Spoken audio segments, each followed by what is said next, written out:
But what, with rival leagues 30 threatening seconds to broadcast. outbid it, unions value strong to renegotiate a contract.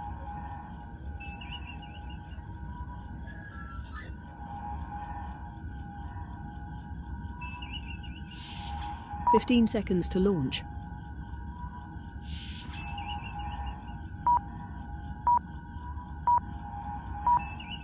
Places, please. 5 seconds.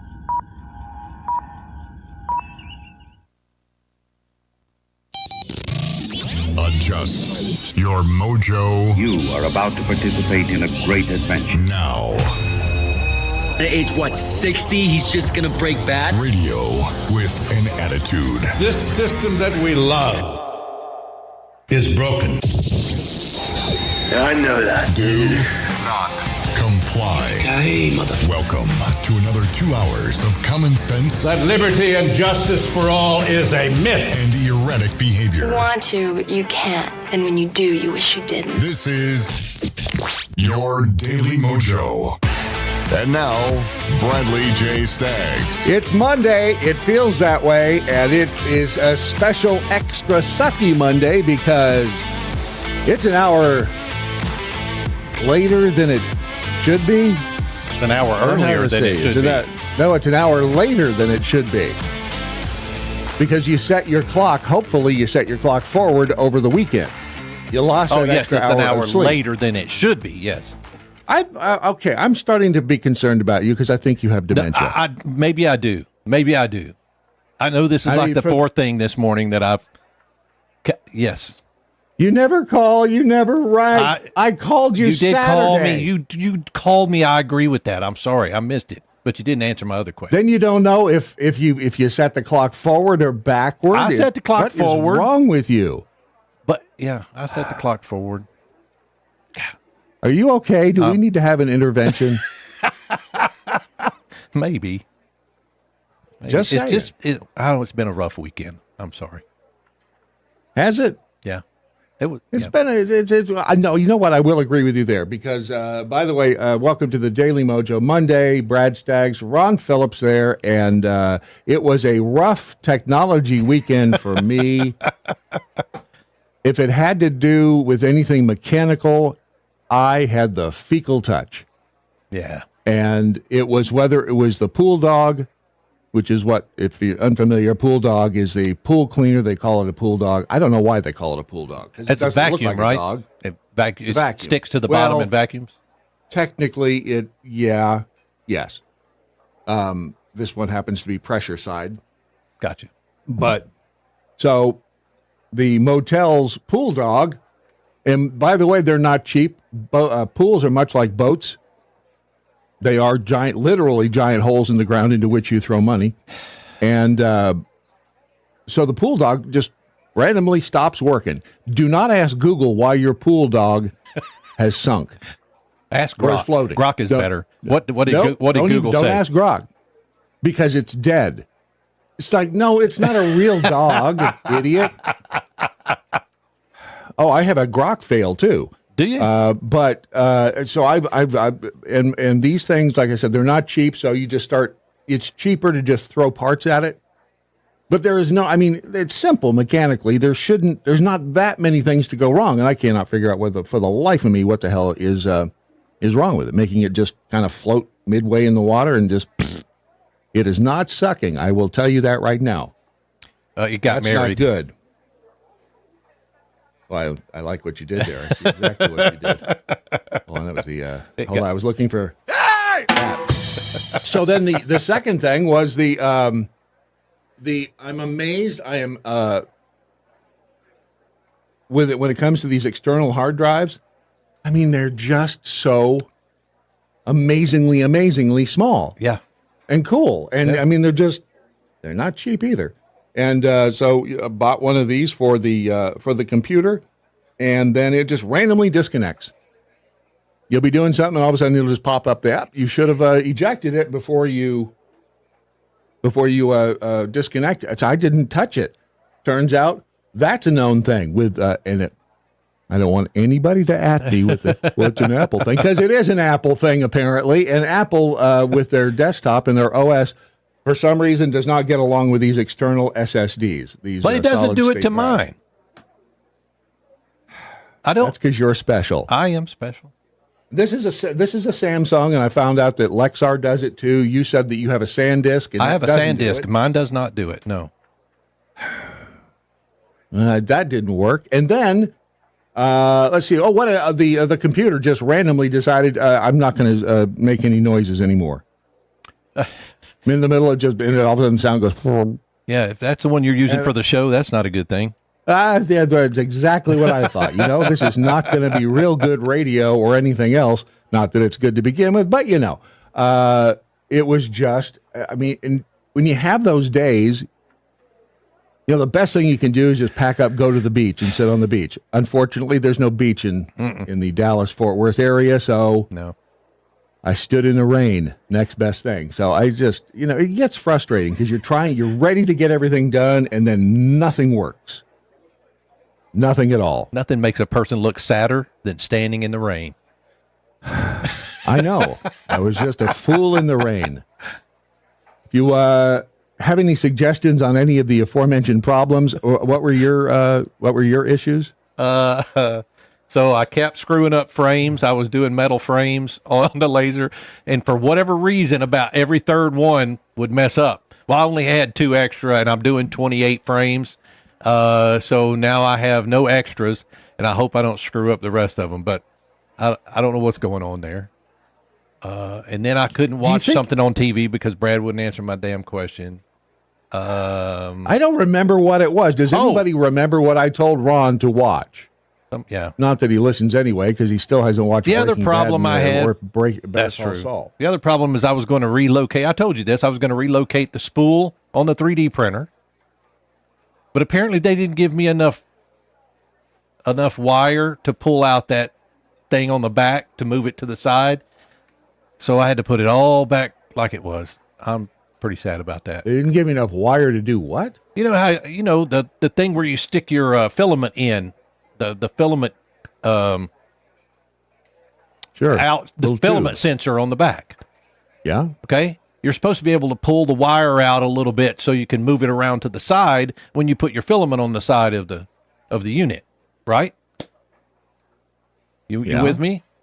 They didn't give me enough wire, so it doesn't go around to the side. So I've got to keep that on the back. So I just moved my filament. Didn't give you enough wire. I don't. Yeah, you're supposed to be able to pull wire from the inside out. Okay. Okay. Mine's on the side. How did you pull your filament sensor around to the side? I didn't. I just left it on the back.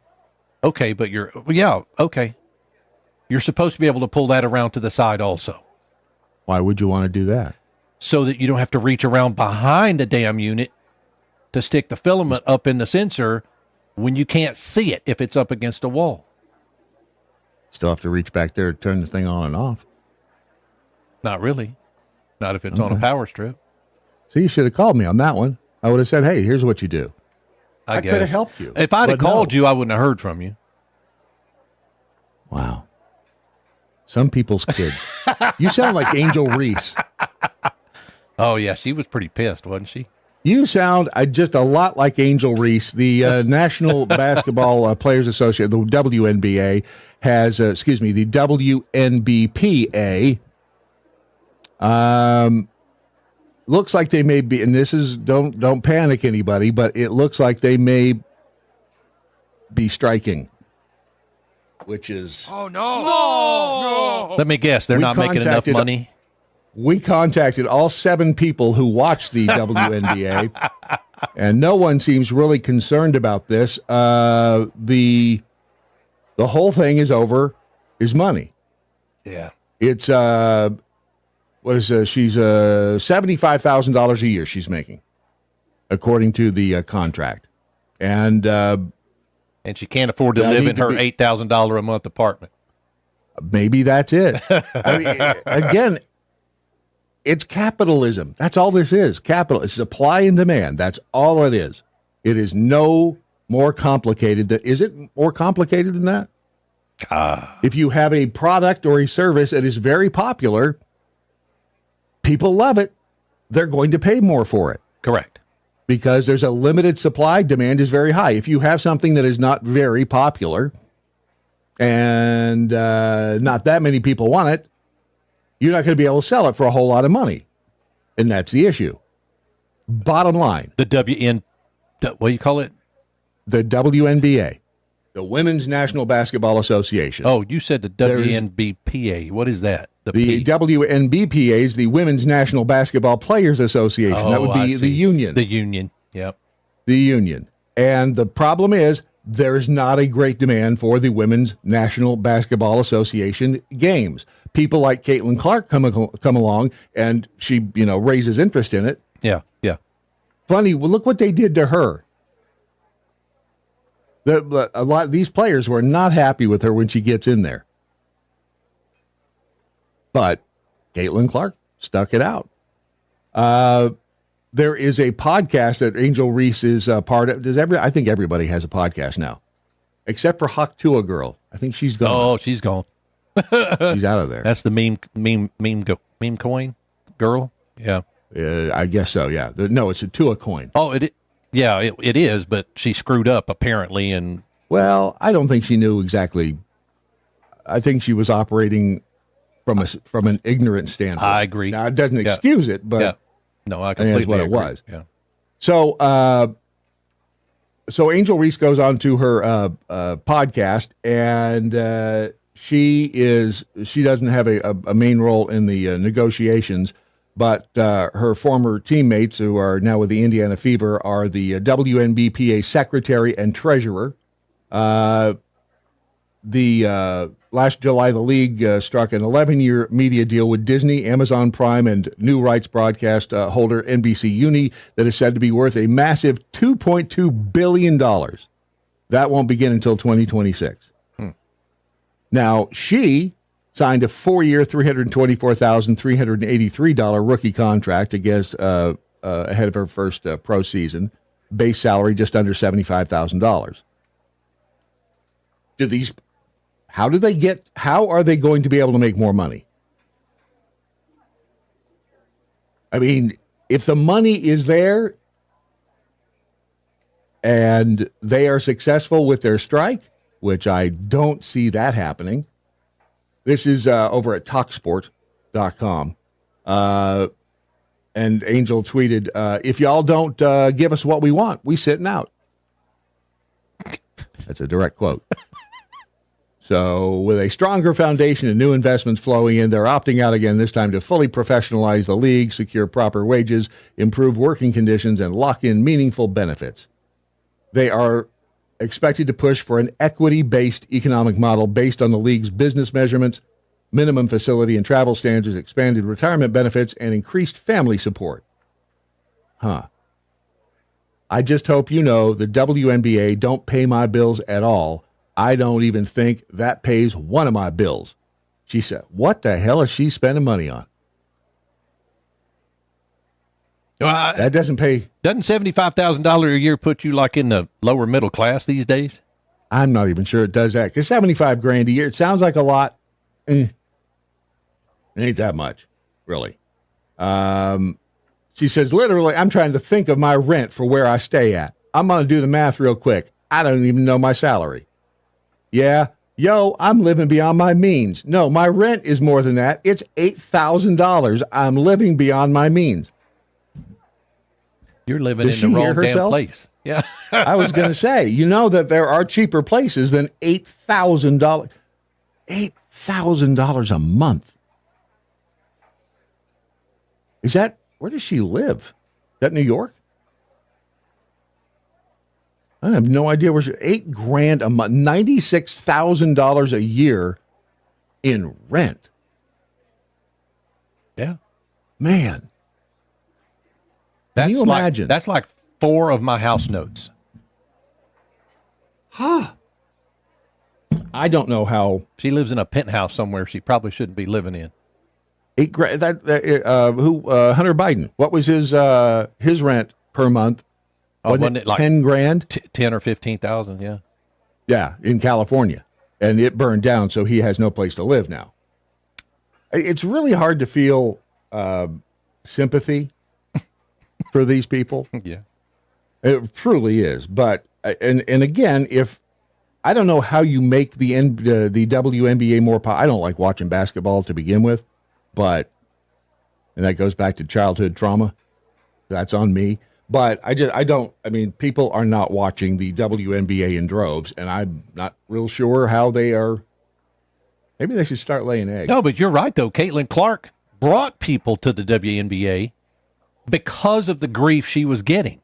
So people want to go, oh, what is this about? So they would watch a few games to see how she was doing. And she's good, don't get me wrong. But it's not the NBA. People don't. It's like women's soccer. Yeah. Women's soccer ended up having to do the deal with the Men's Soccer Association. I remember that. World Soccer. And so what they split it 50-50 or something crazy, which good on the dudes. If they're like, hey, we're going to split. Yep. Fine. Maybe the NBA will do the same kind of deal with the WNBA. Oh, I somehow doubt it, but we'll see. Oh, come on. There's a good bunch of. But here's the other thing. I almost said this, and then I reminded myself of something. You don't see a lot of dudes who are transitioning to women to play in the WNBA. Granted, isn't Brittany Griner, or am I wrong? Well, there's some speculation on that. Okay. So you don't see a lot of dudes going, oh, you know what? I just can't make it in the NBA. I'm going to go play for the WNBA. Hell no. They don't get paid over there. Even the lowest players on the NBA get paid more than what they get paid over there. Good luck to y'all in the WNBA. And maybe, I don't know, you know, like what's her name did, Griner, maybe you go over to Russia and play. That's it was Russia, right? Yeah, they play. Yeah. Over to Russia. How come they didn't accuse her of being Putin's puppet? I don't know. Asking for a friend. Maybe she should get a job with the United States African Development Foundation. Although that is seems to be. Did you even know about the USADF? Never heard of it. Nor had I, and I don't really think anybody else had either. The United States African Development Foundation has been around for, I guess, years. Like, it goes all the way, wouldn't it? I think it was started in the 90s. And let me find their mission statement. The USADF mission statement. Because this is, you not remember when Biden went to Africa right after he pardoned Hunter? We're like, what the hell's he doing in Africa? The installation of the new, and Karen Bass, mayor of LA. Yeah, remember? she was in over Africa. There. Yeah. Ghana, right? Yeah. Yeah. Like, what is up with everyone going? Why the big interest in Africa? The mission statement of the United States African Development Foundation is to enable the people of African countries to develop their potential, fulfill their aspirations, and enjoy better and more productive lives. Okay, great. Why are we doing it? Why is America? I mean, we got some issues right here at home I think we need to fix before we start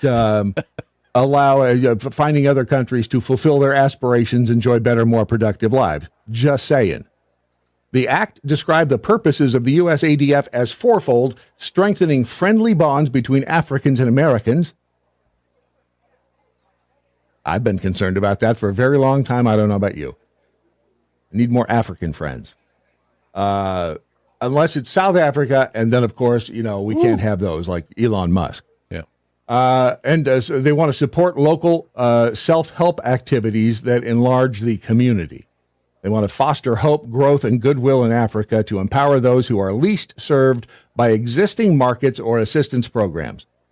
Why does this all smell a lot like... Bravo Sierra. Does it not just seem a little weird that the United States African Development Foundation and all of this flurry of activity, because at first we heard, China and Africa, they're like this. So we got to get in there and make sure that, we can be like this with Africa. Well, the Trump administration is one of their goals now with Doge is to basically dissolve the United States African Development Foundation.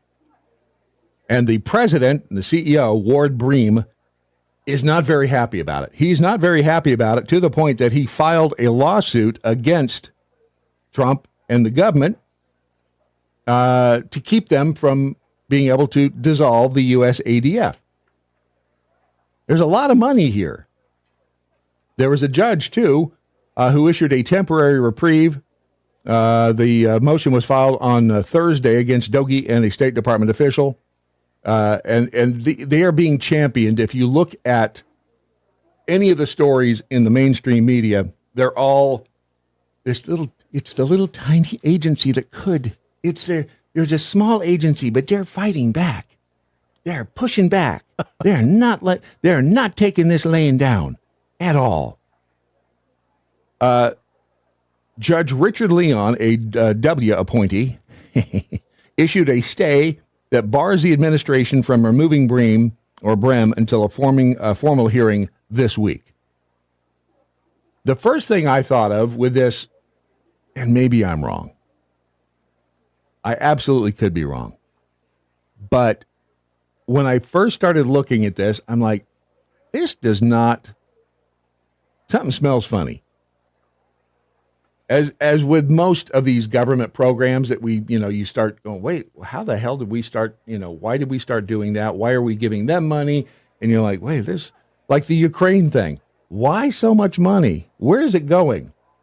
So I look over at the United States African Development Foundation, their webpage. Ward Bream, the president and chief executive officer, he's an entrepreneur. He's a dedicated public servant focused on humanitarian efforts and advocating for African relief and development. He's an entrepreneur and a humanitarian. Maybe I'm just jaded. Maybe I just, you get to that point in life where you've seen enough bullshit that you look at everything a little more closely, while some would go, and the former me would look at this and go, he wants, things to be good. He wants things to be good in Africa. But something just doesn't smell right here. He's also the founder and chairman, and he may be a great guy. He may not be a crook whatsoever, and I don't want you to, I don't cast aspersions, but it just doesn't smell right. He's the founder and chairman of the Bream Group, a Minnesota-based insurance consulting firm. He also was awarded the Presidential Citizens Medal by W back in 2008. He's the author of 4 books. Life Through a Different Lens and White Man Walking, both reflecting on his personal experiences in Africa.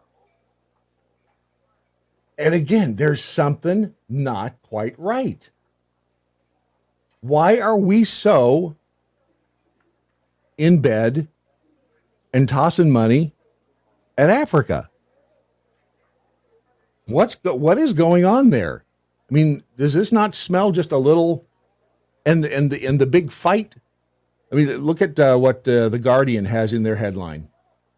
Little agency that could cheered for active resistance against Trump and Musk. Is that Orange Man bad? ADF? That is, yes. Oh, okay. U.S. African Development Foundation refused to let Doge operatives enter, though they later gained access.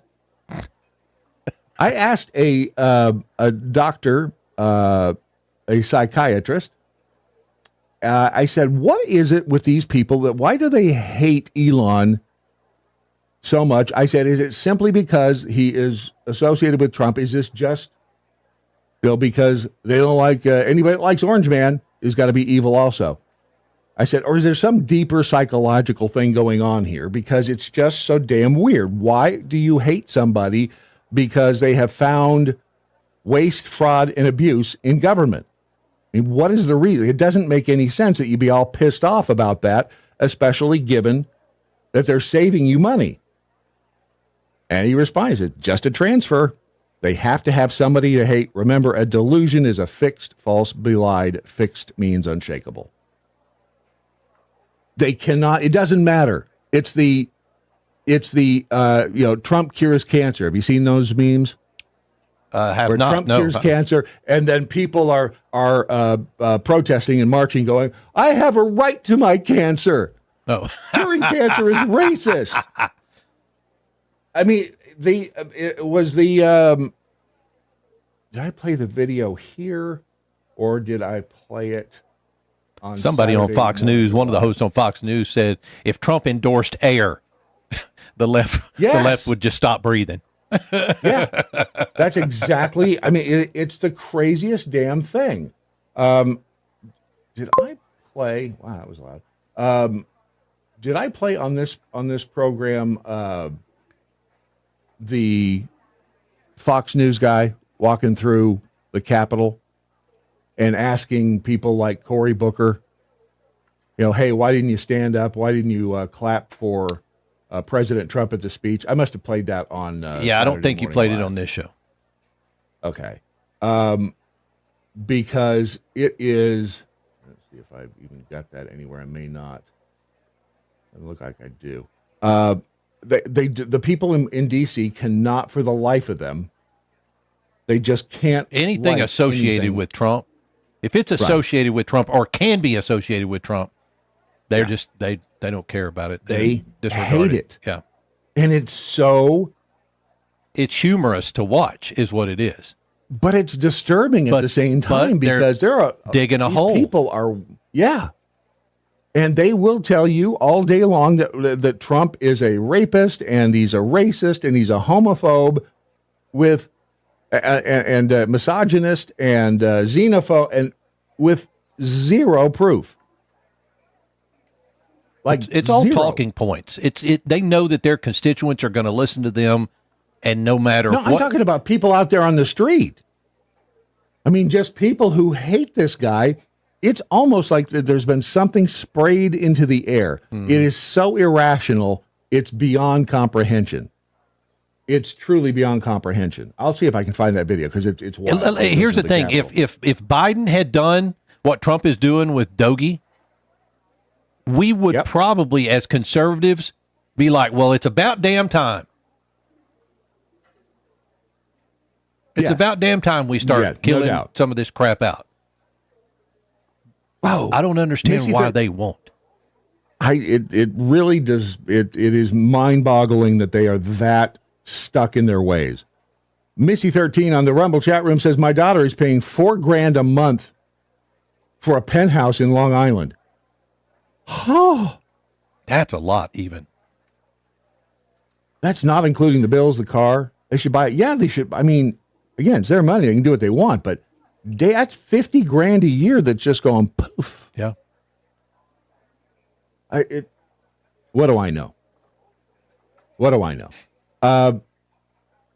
Is this the right? Real quickly, because you said something to me this morning. Yep. That we were. I know there was a pen giveaway going. Is the pen giveaway with Mojo Laser Pro still on? Is it done? What's no? We're done. We have a winner of the pen that we talked about on Friday.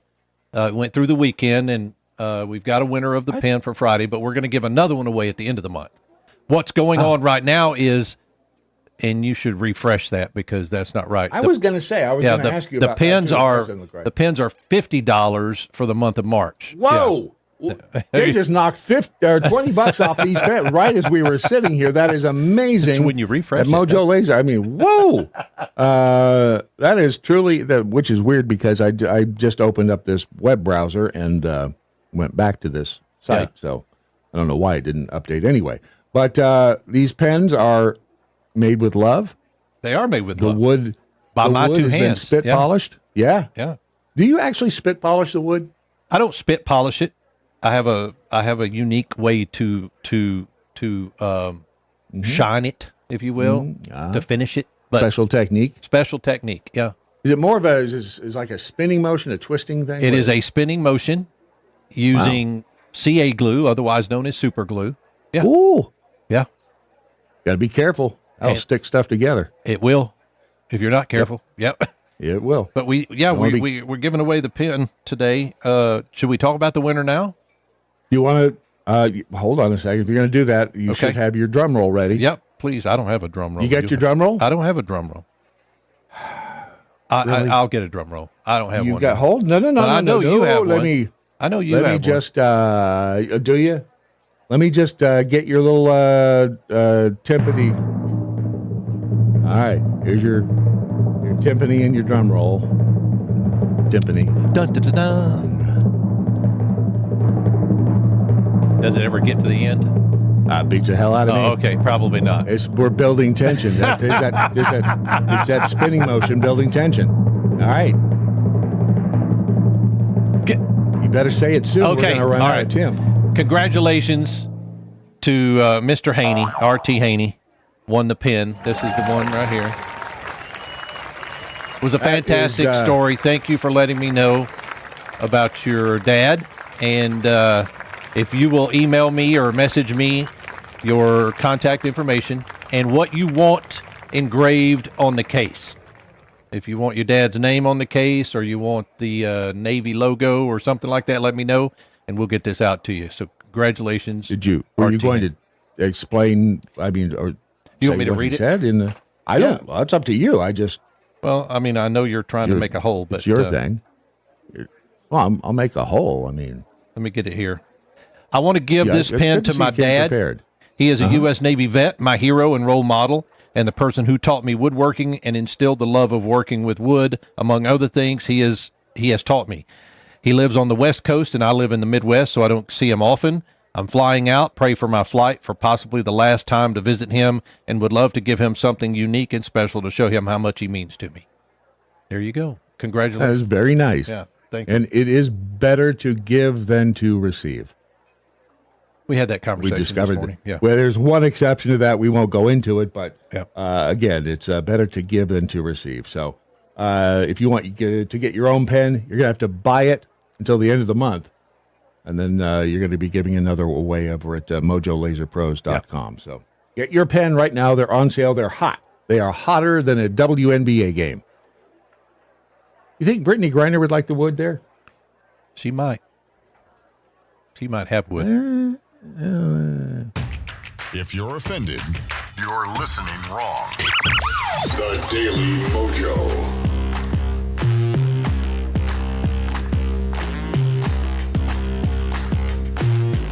The boy Blob over in the Rumble chat room says, I want a silhouette of Gallagher engraved on my case. Gallagher. All right.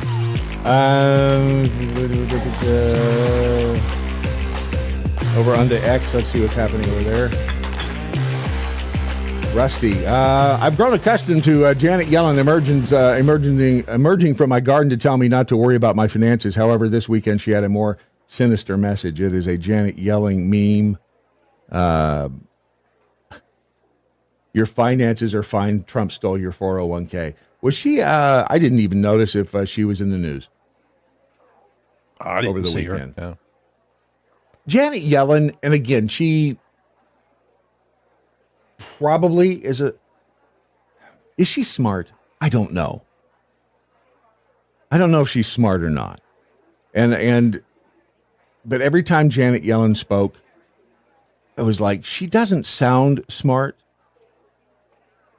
And again, don't judge a book by its cover, but she just never, and again, she's got more experience in the public sector money than I do. Of course, then again, look at where we are, because we're $37, I think, $1 trillion in debt. So maybe she's not all that in a bag of chips. And I do have an apology to make as well, and I want you to know that I feel terrible that I ever said this. And I mean, it's my bad. And if you're listening right now, which I know you are, because if you weren't, you wouldn't have heard me say that. But I want to apologize profusely for ever suggesting that Jasmine Crockett was not stupid. This is her statement on MSNBC with Katie Fang. I believe this was over the weekend. It is is not a criminal violation to enter the country illegally. It's not. It's What? not a criminal. It's a crime. It's not a crime. Which Okay. Oh shit! She just contradicted herself. That was funny. It is not a criminal violation to enter the country illegally. It is not a crime. She wouldn't have sounded so damn dumb if she hadn't added the word illegally. I'm like, wait a second. Does she? is why they're so frustrated, because they really want our local law enforcement to go out and round up people when they could be looking out for the murderers and the sexual abusers as well as the robbers. They want them to go and round people up. Wait a second. Haven't we discovered that there are murderers and sexual abusers and robbers within the ranks of the illegal aliens? Yes. I mean, Lake and Riley, anyone? Yep. I mean, On civil accusations. And so that it is not a so it is not a maybe what she was saying is that it is not a felony. Is that what she was trying to say? That it's not a felony? I think that's what she was trying to say. She illegally. was saying it was a civil action, not a criminal action. Okay. However, Yep. it is in fact a crime if you do something illegal. Correct. I just wanted to make sure. I mean, so many things have changed over the course of these past few years. I mean, we've got definitions changing for words. We have different spellings of words now. And I know language changes over the course of time. Look, it was hard. It was hard to do, but she unseated AOC as the dumbest representative in D.C. And I hate to say it, she's from freaking Texas, but she's from Texas. Dallas, actually. Is she dumber? I do you think she's dumber than AOC? I don't know. That's a hard one to parse. How do you, and that's kind of like proving a negative? Well, they all kind of have some dumbness in them. I mean, look, she's rapidly becoming the Maxine Waters in my book. And you know how I love me some Maxine Waters. Mm-hmm. She's just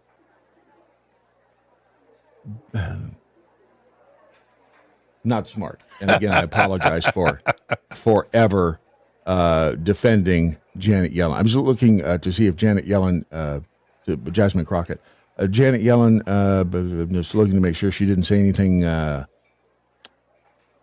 Yellen in December, so a couple months ago, basically said the Treasury Department will need to take extraordinary measures to avoid the debt ceiling in January. Federal got his debt is January 14th, so nothing really new. Just continued rhetoric that everything is fine, don't worry about it. Why do we have to clean up all the waste in government? Why do we, the Doge software licensing stuff? Have you seen the rampant, I'm getting to, it's Doge.gov, isn't it? Doge.gov. The contracts and software licenses in government. They're one of the agencies had, I don't know, it was 37,000 software licenses for something, and we're using 13 of them. How is it that this is a bad thing? It just is mind-boggling. Where is the administrative contracts, 100 non-essential contracts?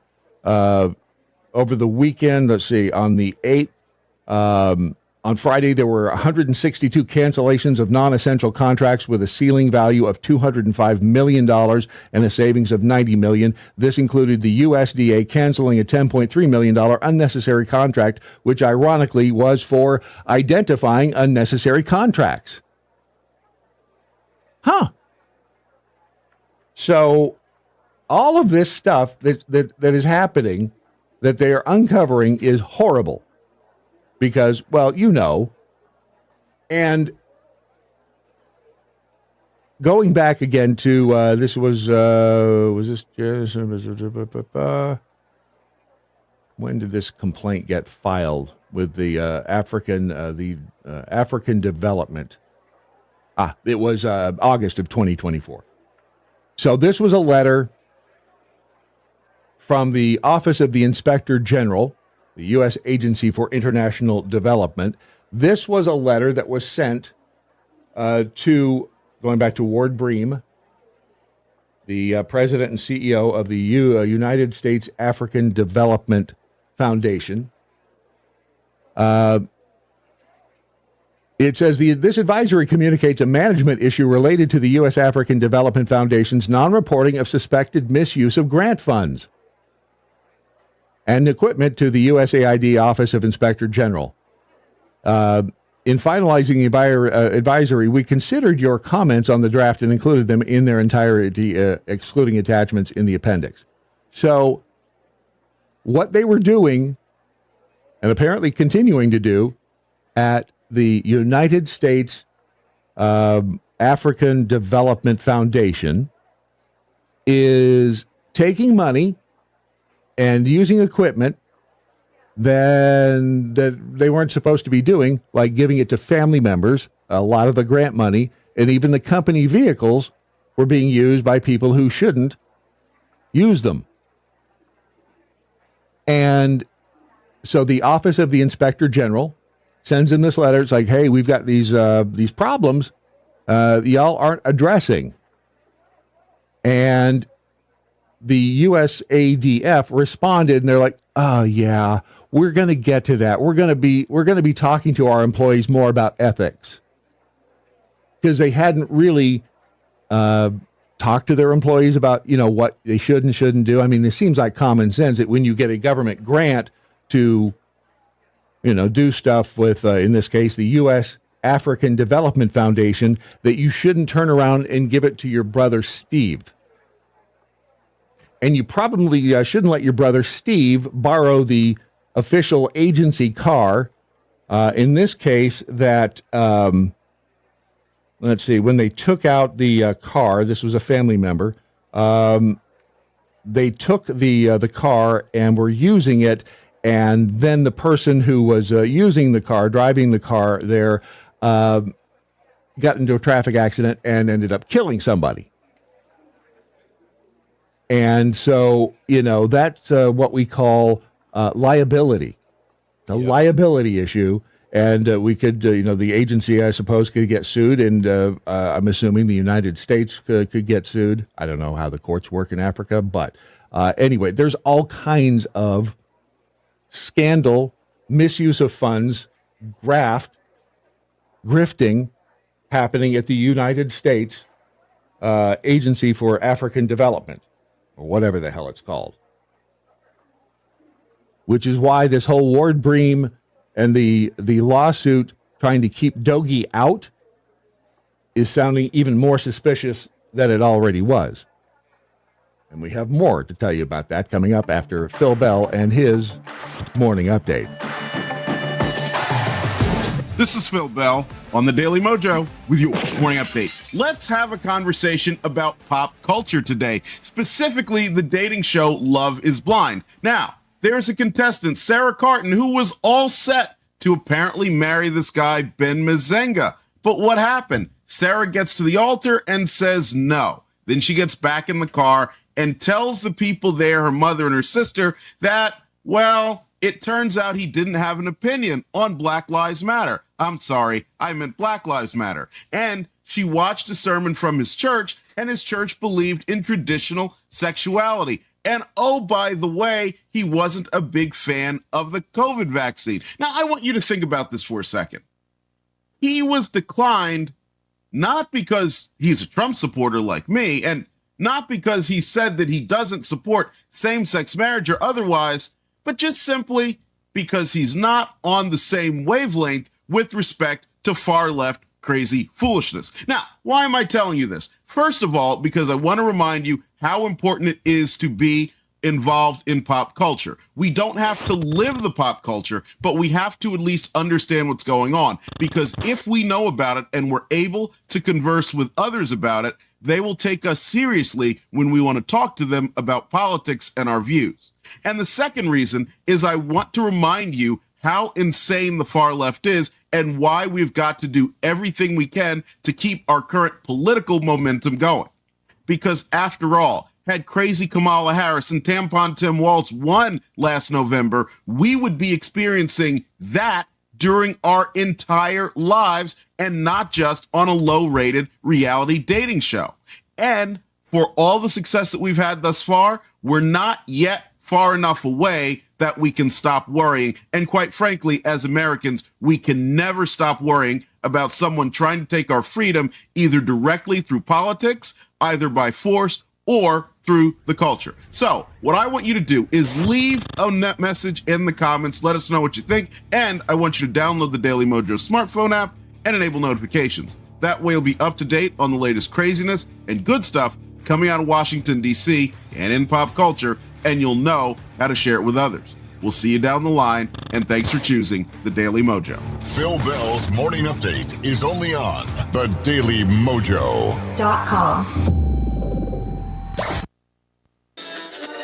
Stupidity is not a competition. I've now been in 50... Unless you're a politician. 7 states. I think 1 left to go. The Daily Mojo. The Daily Mojo.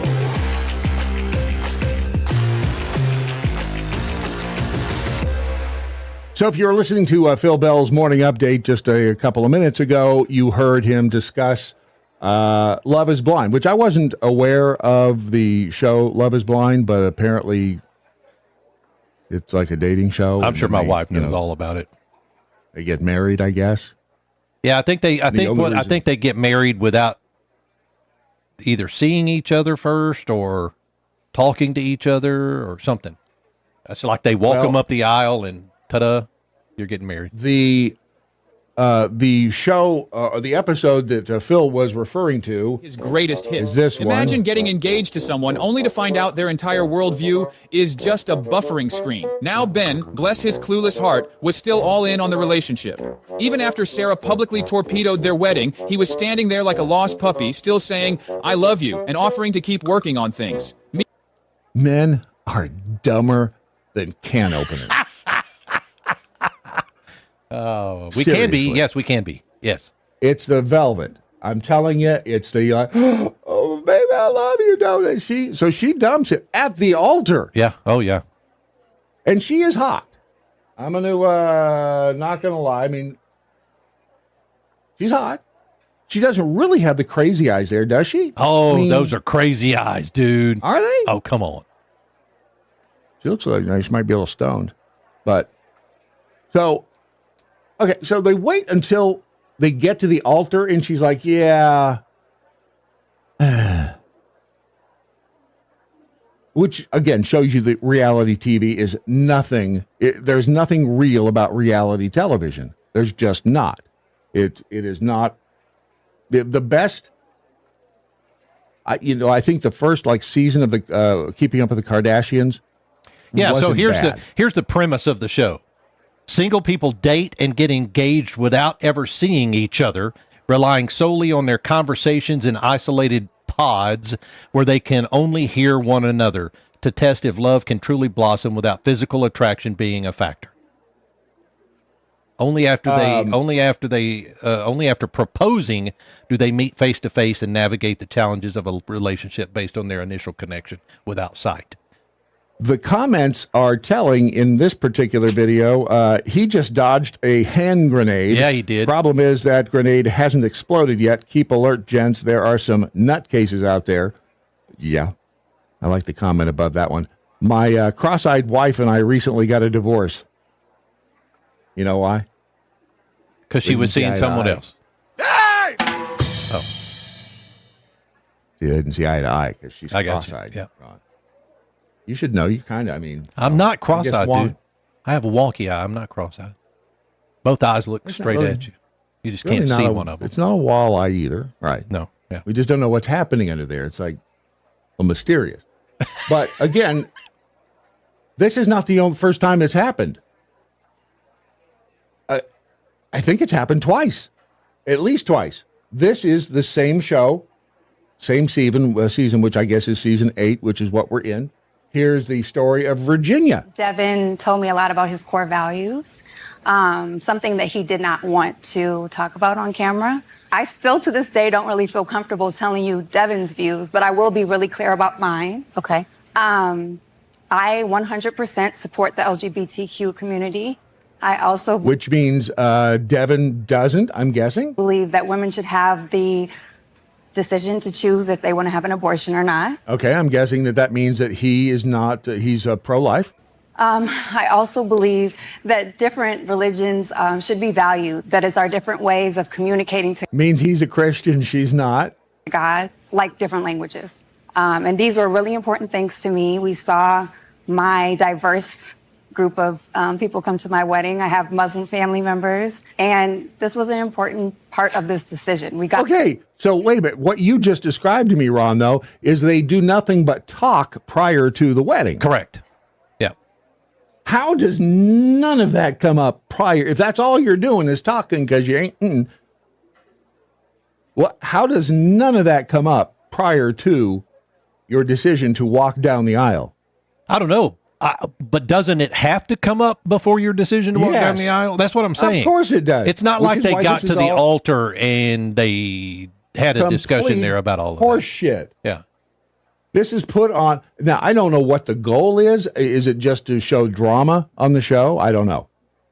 I can. Oh, yeah. And I would venture a guess, Brad, just like almost every other reality TV show, reality in quotes, it's scripted.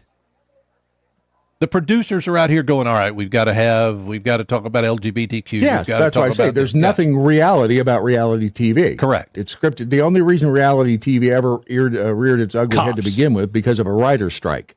Yeah. That was why the and hell, even Cops is scripted TV. to some extent. Is it? Oh, yeah. Okay. They're all scripted. I wasn't aware of that. All right. Yeah.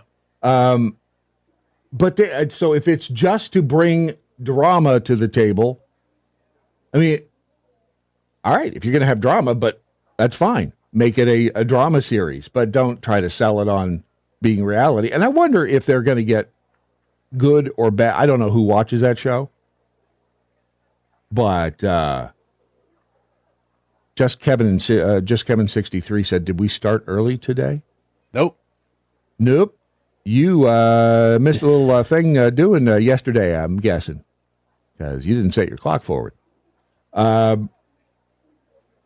watched that shite. You watch it? Missy 13 watches it? Really? You admitted that? I would venture a guess that we have a lot of listeners who watch that kind of stuff. Love Island, Love is Blind. My wife's right there with you guys. Nothing I can do about it. I walk into the bedroom once in a while when and she's got she sees that something shit like on the this, TV. When she watches something like that, does she not? I mean, okay, if you say so. No, I'm not going to that yet. Oh, okay. Hey, look who's back in the Rumble chat room. Corn-filled shits is his name now. I want gold. Is that Chris again? Probably. Chris, dude. Get it. We offered you to call in. You wouldn't do it. And so now I'm just going to tell the moderators in there to, I mean, again, if you could add some interesting, value to the program, we'd say, all right, fine.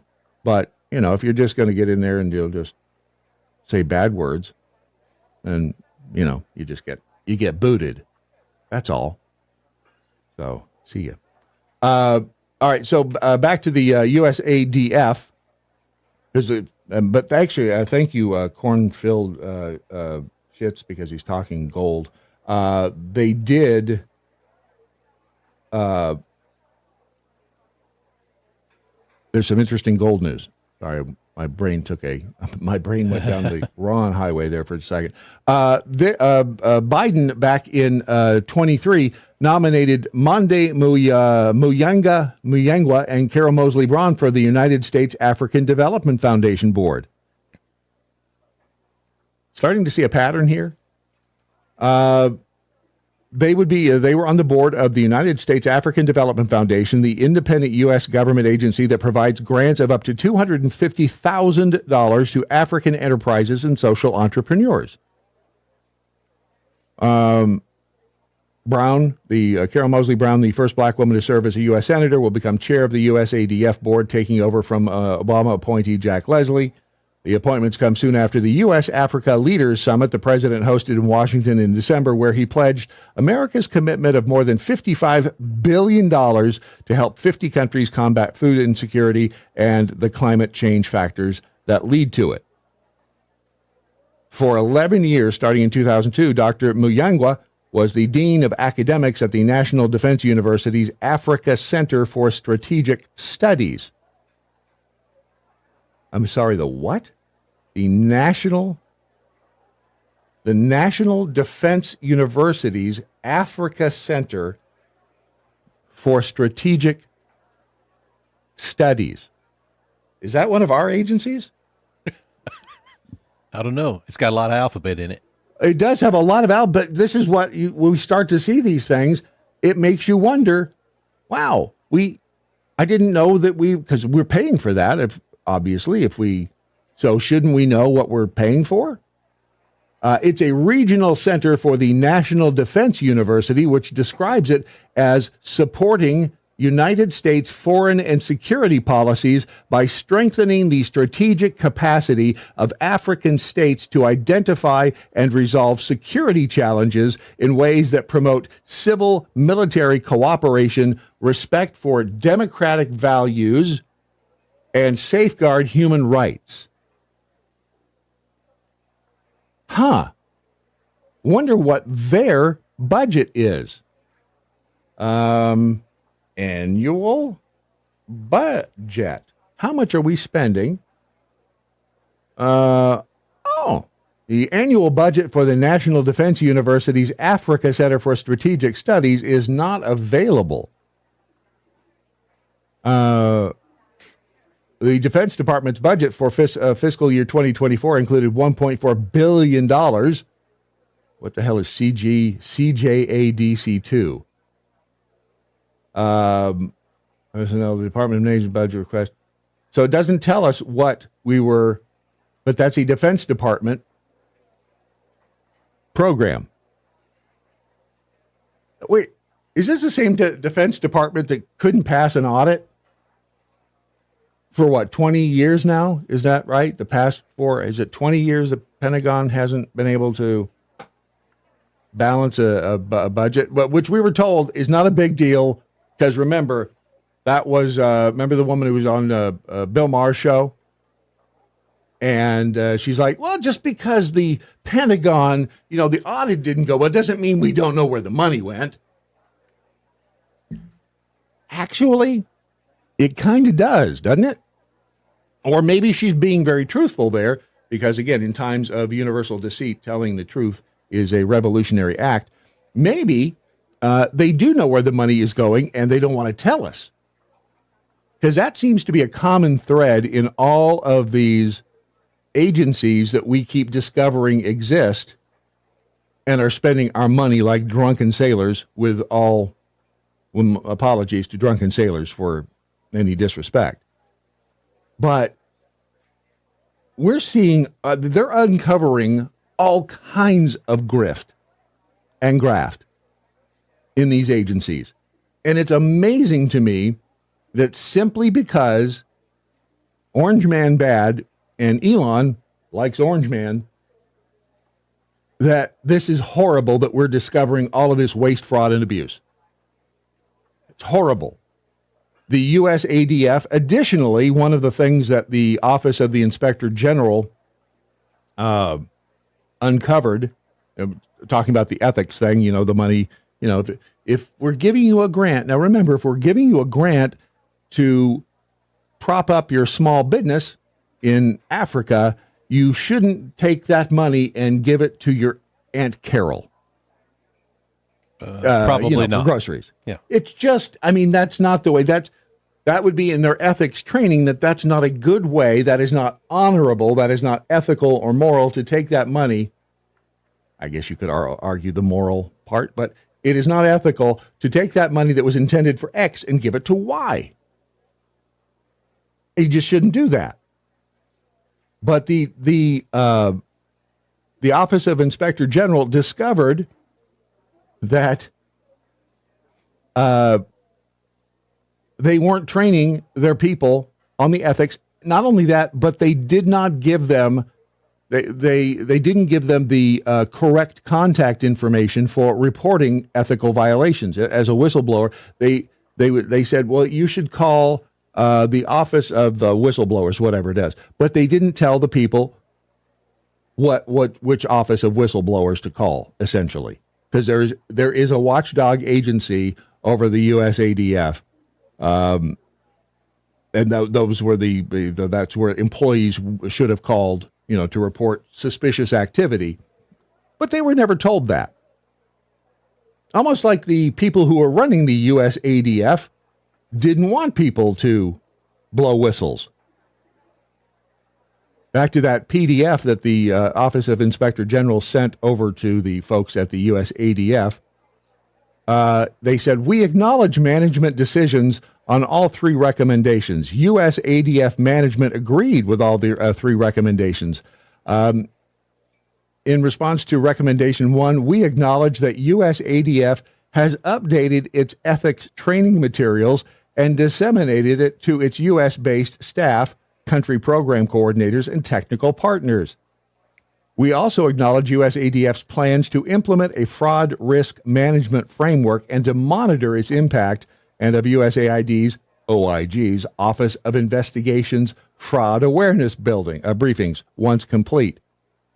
We consider this recommendation resolved, but open until we receive evidence that USADF has established the fraud risk management system and completed planned monitoring efforts. They also acknowledge that the USADF has contacted the Office of Inspector General's office to investigations, to schedule fraud awareness briefings.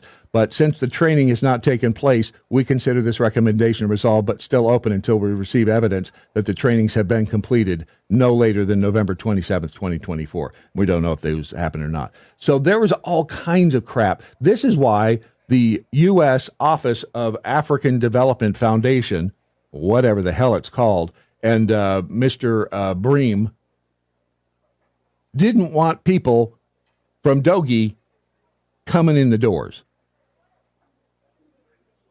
because they knew all of this stuff was happening and they didn't want it uncovered. Now, what they're doing is probably scrambling behind the scenes to try to, paste everything back together. The African Development Foundation, has 55 employees and an annual budget of $45 million.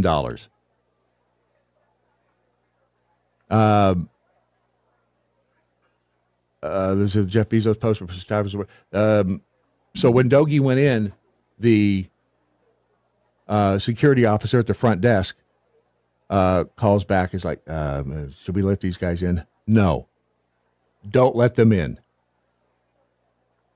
When Doge came back like 2 days later, there was no one there. Surprise, surprise.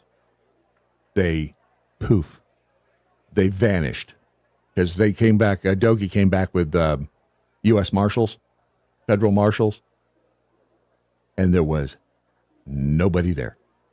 DM on X says, don't forget, Doge is just an elaborate show. If Congress approves the next continuing resolution, it will fully refund every program.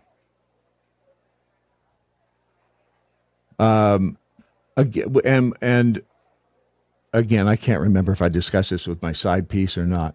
Yeah, I get you and Jeffy confused. Mm-hmm. But and who is the moderator in there in the Rumble? There are two of them. Oh, well, they can go ahead and kick out what's his name. Okay. Because he's just being a dick. Yeah. The the Elon Musk thing, the Doge thing, and the continuing resolution thing. It's money, from what I understand. This is the way it's been explained to me, and it may be right, may be wrong. But that some of the funds like the judge ordered be paid right now are for work completed. In other words, contracts that the work was done and now they want payment. If that's the case, I don't like it, but that money should be paid. Now, as far as the continuing resolution is concerned, I saw where Trump had said that probably would pass, the CR would pass. But, am I happy about that? No. And who knows? I mean, when he says things like that, it's kind of like the whole meeting with Zelensky. Was that, whose idea was that to do, I mean, to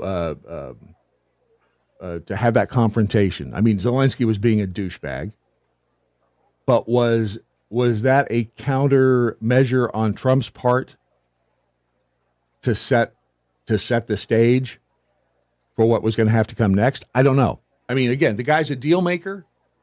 He's made some pretty amazing deals in his time, and we'll see if, in fact, the continue. Because I'm with you on the CRs. We need to stop the bleeding, but not being up there and not seeing what's going on behind closed doors, I don't know. But I'm not disagreeing with you, DM. Over in the Daily Mojo chat room, Pope Freebie the 38th, the Minnesota House is trying to lower the age to vote to 16. The Minnesota Democrats are freaking out that they're going to lose their tight control on power. The whole deep state side everywhere is really panicked because I think a lot of people are waking up or getting based, however you want to look at that thing. Do you have the My Pillow? Yeah, I do. Ad? I sure do. You want to do that? Yep, we can. Here we go. I hear every day about the products you all wish My Pillow carried. Well, guess what? We probably do. Slippers, bathrobes, pet beds, blankets, mattresses, sleepwear, loungewear, duvets, comforters, pot holders, aprons, oven mitts, and so much more. And they're all on sale. For example, get our best-selling standard My Pillows for only $14.98. Body pillows, $29.98. 6-piece bath towels or kitchen towel sets, just $29.98. Multi-use My Pillow 2.0s with pillowcase, $9.98. Save $40 on our Spring Percale and Giza Dream bedsheet sets. Any size, any color, and so much more. So go to MyPillow.com or call the number on your screen. Use your promo code to save up to 80% on all My Pillow products. And I've never done this before. When you spend $100 or more, you're going to get 2 standard My Pillows absolutely free. You're listening to the Lunatic Fringe of American radio, the Daily Mojo.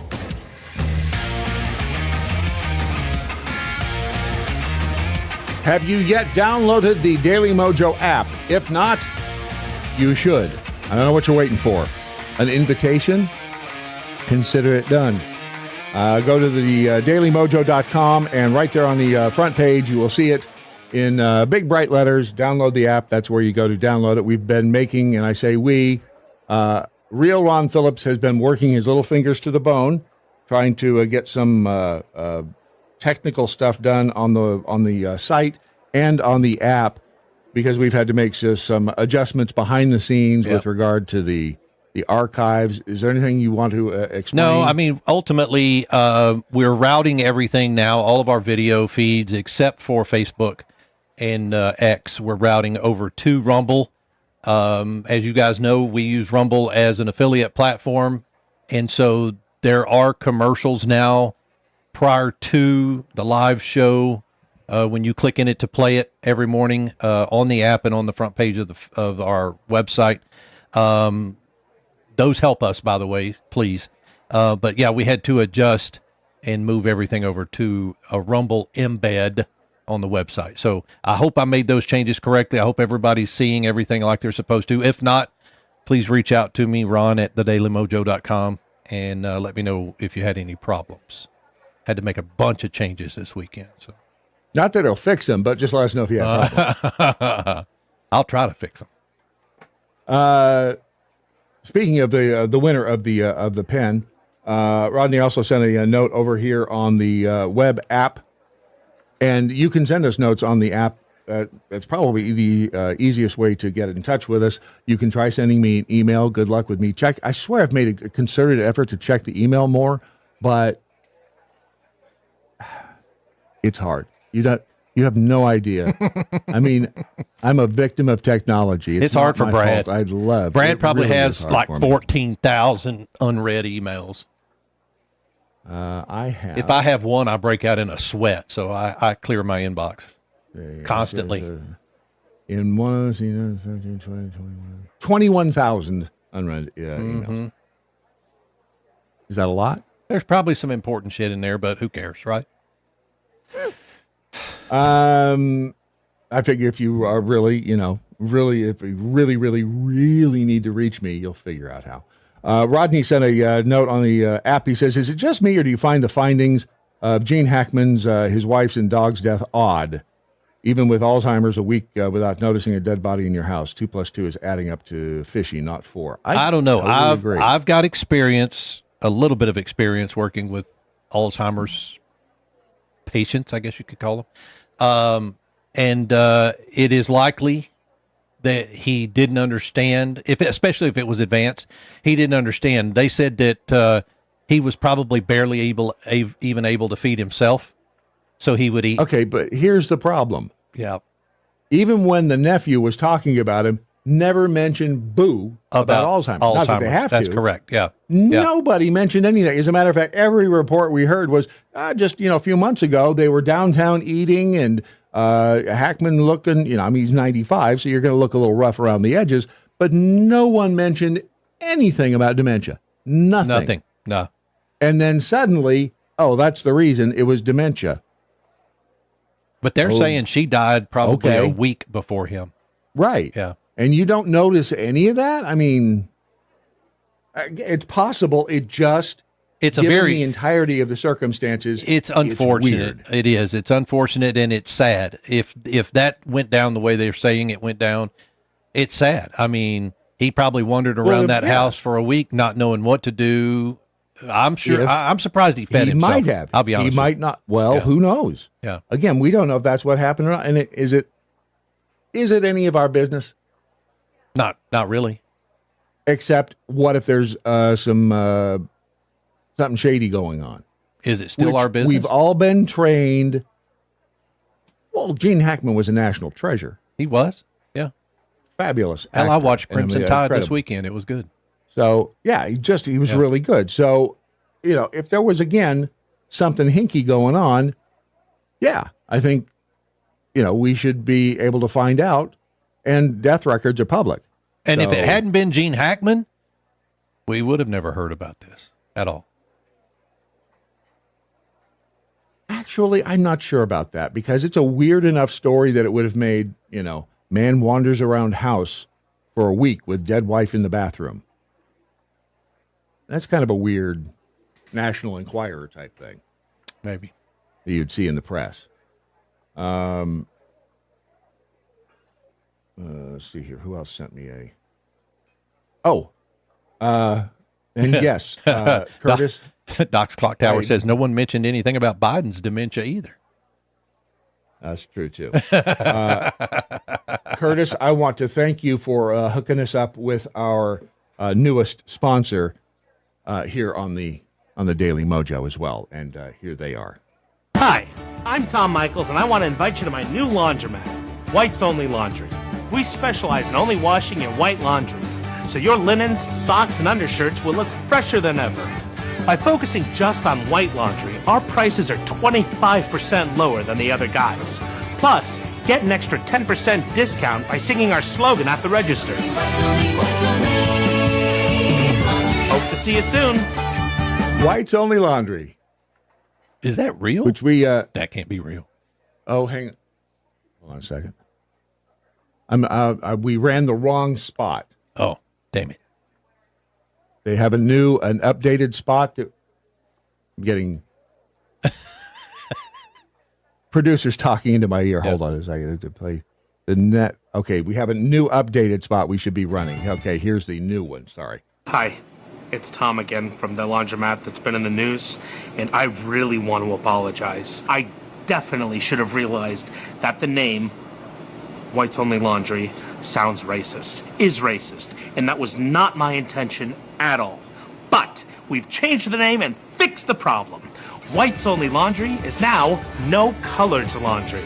It still gets across that we can't wash colored clothes without any of the racial connotations of whites only. Plus, to make up for our terrible mistake, come on in before Friday and you'll get yourself a free t-shirt. Just don't wash it here because it has all these colors on it.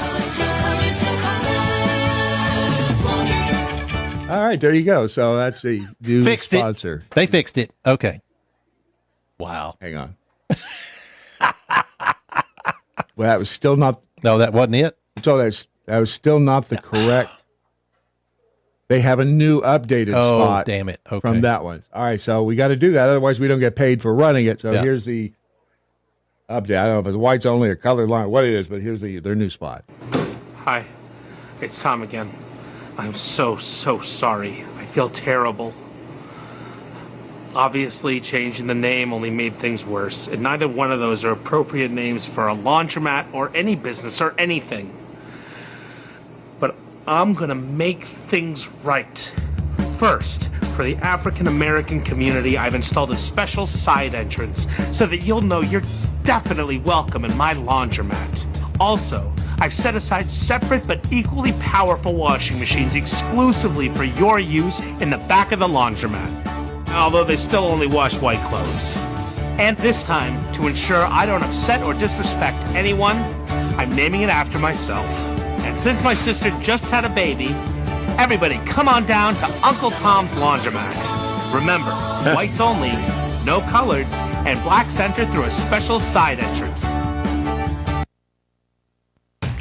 If you're offended, you're listening wrong. The Daily Mojo. Checking in on the X. Shy Boy in Iowa.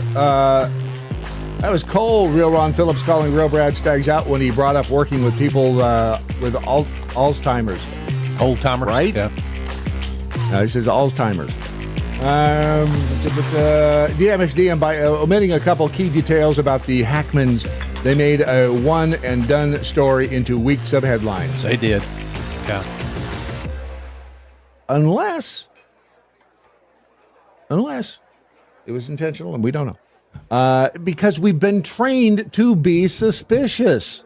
Yeah. Because, we've been married, to use an analogy, we've been married to a crazy, cheating, nutty spouse who has been going out every day and boffing the neighbor on this street and 3 streets over, and then coming back and saying, well, I wasn't, it was not me. Well, here's a picture of you. No, it's not Wasn't me. It's not me. It wasn't me.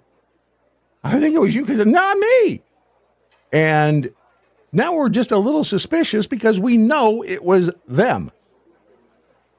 So we as the public have, it is going to take a long time before we build that trust back again. A long time. DM also said the only problem with the Rumble commercials is they were crashing the TV app in transition to the show. It appears to be over. Oh, good. I'm glad that got fixed. Did you fix that, Ron? Is that what it was? I haven't heard anything about it. Good for just take the credit. Fixed it. Clock Tower Drunk says the Daily Mojo is technically reality TV. That's a good point. Technically, we are. No, we are not. We are not scripted. We are not. That's no one's going to accuse us of that by any means. What is the voting age? Okay, I was looking at one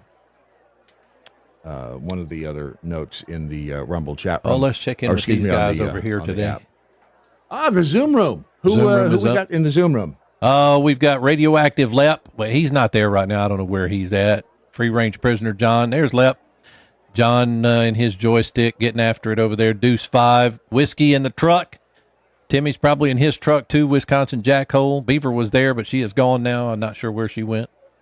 Beaver was there, but now she's gone. If you want to join the on any given day when we're live, the Zoom room is open. The ID and the password are on the screen there. And you can watch live with us in sharing the fun.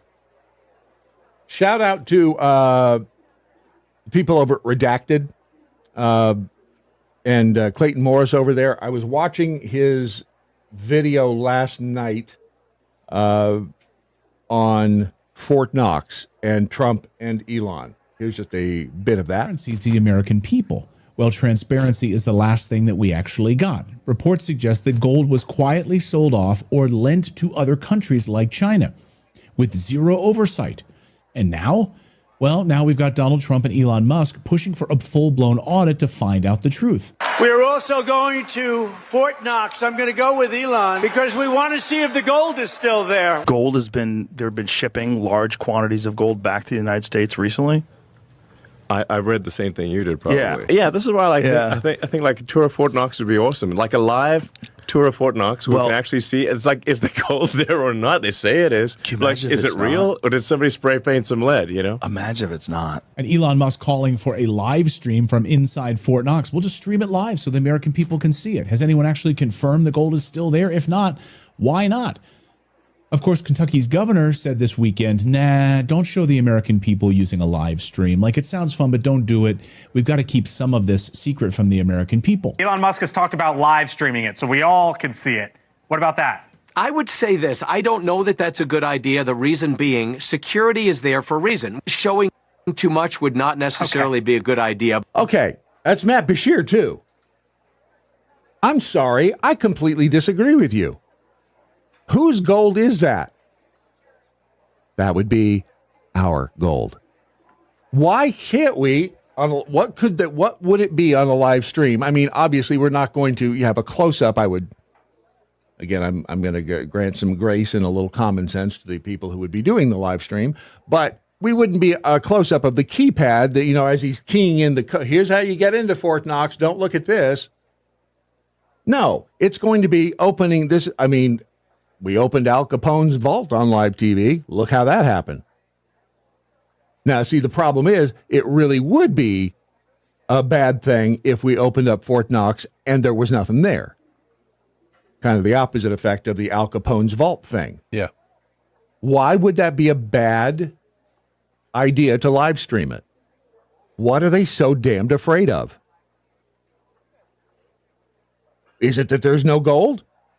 You heard Rogan there say in that clip that gold has been making its way back into the United States.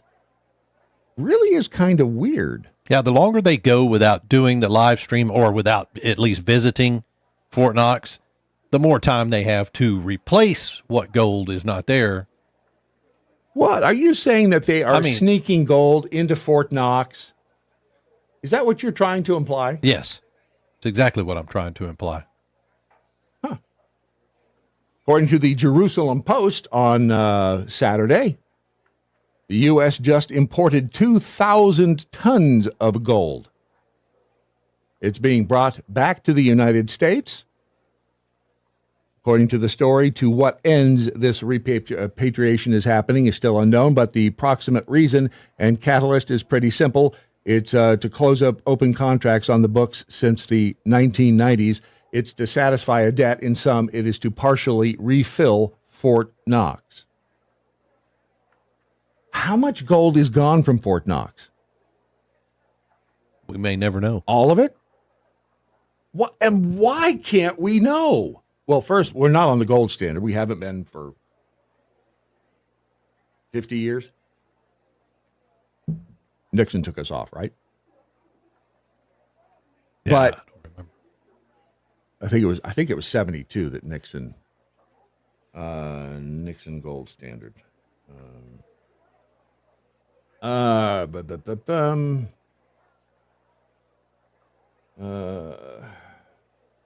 It's 1971 because of volatility, the strain of war, and the need for more flexible economic policies. Okay. It seems kind of weird, but all right. So the Fed, the Treasury, and most central banks, when it comes to Fort Knox gold, this is back at the Jerusalem Post, only hold IOUs issued by bullion banks that have already sold the borrowed metal. Over the years, that gold has found its way into more patient hands. Here's a quote from, I don't know who Egon von Greyers is. Who is that? Ron, you should know this. I have no idea. Come on. I don't. Yvonne. He's an author. He's a founder and managing partner of Von Greyers AG, formerly Matterhorn Asset Management. He's been an advisor to Gold Broker since 2012. He was 17 years the finance director and executive vice president of Dixon's Group, PLC. In reality, he says, a central bank only holds an IOU issued by a bullion bank. If the central bank attempts to reclaim its gold, it will never get it back, as the gold has likely been sold to buyers in China or India who have purchased it outright with no obligation to return it. Since that story went up and was subsequently picked up by the Jerusalem Post, the U.S. gold repatriation began. There's more to this story than meets the eye. In that post we use broad strokes to describe a relationship that persisted between bullion banks and the Fed starting during the Clinton-Greenspan era.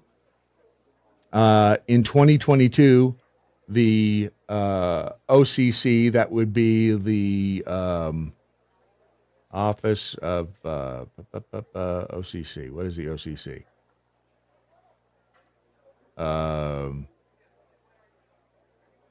I don't know what the OCC is. I know what the Office of the Comptroller of the Currency. Thank you. The Office of the Comptroller of the Currency. Wonder how much the Officer of the Comptroller of the Currency makes. That's a good we're question. Paying them too, right? He's handling the money. Yeah. Yeah. How much do we suppose the Office of the Comptroller of the Currency? Office of the Comptroller of the Currency, salary, whoever that would be. OCC salary structure,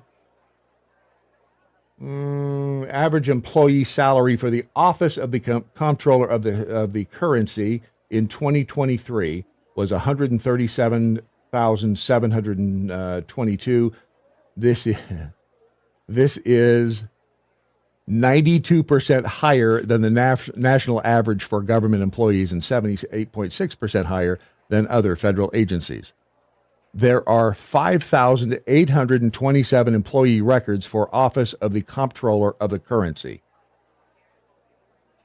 Wow. We have all, do you know how many employees we have? It is hard to keep track of all of our employees. So the reason that all of this gold is coming back to the United States, according again to the story in the Jerusalem Post, there's a healthy speculation of a gold bond, a return to a gold standard, or some other repurposing of the suddenly useful pet rock. Again, why is gold valuable? You can use it to make electronic circuits. Simply because it's a precious metal, right? Or considered a precious metal. It's rare, but I mean, you can't eat it. If you're starving on a deserted island somewhere in the middle of the ocean and you have a ton of gold with you, you're still stuck on an island and hungry. What do you do with gold? I mean, at least if you had, let's say, a gun and some ammo, you could shoot fish. I guess you could club them over the head with a bar of gold. It seems like it'd be You could, and if there was nobody there with you, of course, bartering is out of the question. Right. Yeah. So the inherent value of gold, other than the fact that we say it's valuable because there's not much of it, against supply and demand. Any of these applications may be true down the road with the creation of a gold-based treasury instrument being most likely. So there's a plan of some sort afoot. And that's the reason we're getting these this gold back. Can you imagine 2,000 tons of gold? What does 2,000 tons of gold look like? It's probably not as much as we think it is. Horse shit, that's a lot of gold. No, I mean, I get that, but 2,000 tons of gold? That's a lot of gold. You may be right, because it says 2,000 grok. According to Grok, 2,000 tons of gold would be a very large amount of gold, but it would likely fit into a relatively small space because the gold is very dense. A metric ton of gold takes up about 51.76 cubic feet, which is roughly the volume of a cube with sides that are 1.74 feet long.